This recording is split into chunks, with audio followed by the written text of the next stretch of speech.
अस्सलामुअलैकुम एवरीवन। उम्मीद है आप सब खैरियत से होंगे। आज हम बनाएंगे बहुत ही आसान से मज़ेदार से बजट फ्रेंडली कोल सैंडविचेस। ये सैंडविचेस आप बच्चों को लंच टाइम में भी दे सकते हैं और इसको आप शाम की चाय में हाइटी स्नैक्स के तौर पे भी बना सकते हैं। तो चलें बिना टाइम वेस्ट किए मज़ेदार से रेसिपी को स्टार्ट कर लेते हैं। तो सबसे पहले मैंने यहाँ पे 1 कप के करीब बॉइल्ड शेडेड चिकन ली है। मैंने हाफ़ प्रेस पीस को जो है लहसुन अदरक के पाउडर के साथ नमक ऐड करके मैंने बॉयल करके शेड कर लिया था। साथ ही इसके अंदर मैं आधा कप के करीब जो है चॉप हुई हुई शिमला मिर्च ऐड कर दूंगी। आधा कप बारीक चॉप हुई हुई गाजर ऐड कर दूंगी। साथ ही इसके अंदर मैं 1 अदद बारीक चॉप हुई हुई प्याज ऐड कर दूंगी और मैं इसके अंदर बारीक चॉप हुई हुई जो है कैबेज ऐड कर दूंगी।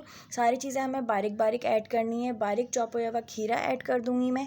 साथ ही इसके अंदर मैं बारीक चॉप हुई हुई हरी मिर्चें ऐड कर दूंगी। साथ ही मैं इसके अंदर 1 अदद लीमू स्क्विज़ कर दूंगी। सारी चीज़ें हमने इतनी बारीक बारीक काट के ऐड करनी, जब आप सैंडविच खाएं तो इसका बहुत ही मज़ेदार सा टेस्ट आए। ये नहीं कि खीरे का अलग आ रहा है, शिमला मिर्च का अलग आ रहा है। अब हम इसके अंदर जो है 1 कप के करीब मेयोनीज़ ऐड कर देंगे। मेयोनीज़ हम अपने टेस्ट के अकॉर्डिंग कम ज़्यादा भी ऐड कर सकते हैं।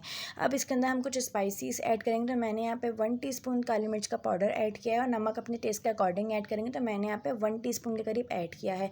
अब इन तमाम चीज़ों को हम यहाँ जो है अच्छे से मिक्स कर लेंगे। तो अगर आप इस चैनल पर न्यू हैं, चैनल को सब्सक्राइब करें और बेल आइकन को प्रेस करें ताकि हमारी न्यू आने वाली वीडियोस की नोटिफिकेशन आपको मिल जाए। मेरे लिहाज से तो मेयोनीज़ जो है कम है, मैं इसके अंदर मज़ीद और ऐड करूँगी आधे से 1 कप के करीब। आप अपने टेस्ट के अकॉर्डिंग जो है कम ज़्यादा कर सकते हैं। अगर आपको ज़्यादा पसंद है इसका पेस्ट मतलब थिक सा तो आप ज़्यादा ऐड कर लें, कम पसंद तो आप कम ही रहने दें। तो यहाँ हमारी चीज़ें अच्छे से मिक्स हो गई हैं। अब हम लोग जो है सैंडविच को असेंबल कर लेंगे। तो मैंने यहाँ पे 2 अदद ब्रेड के स्लाइस लें जिसके मैंने एजेस को रिमूव कर दिया है। इसके अंदर अब हम स्टफिंग अपने टेस्ट के अकॉर्डिंग ऐड करेंगे, कम ज़्यादा भी कर सकते हैं आप लोग। मुझे जो है इसकी स्टफिंग ज़्यादा पसंद है तो मैं ज़्यादा से ज़्यादा ऐड करूँगी।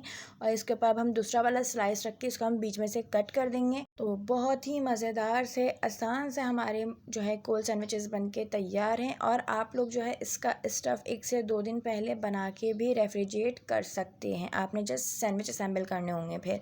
तो ये है जी इसका मज़ेदार सा फाइनल लुक।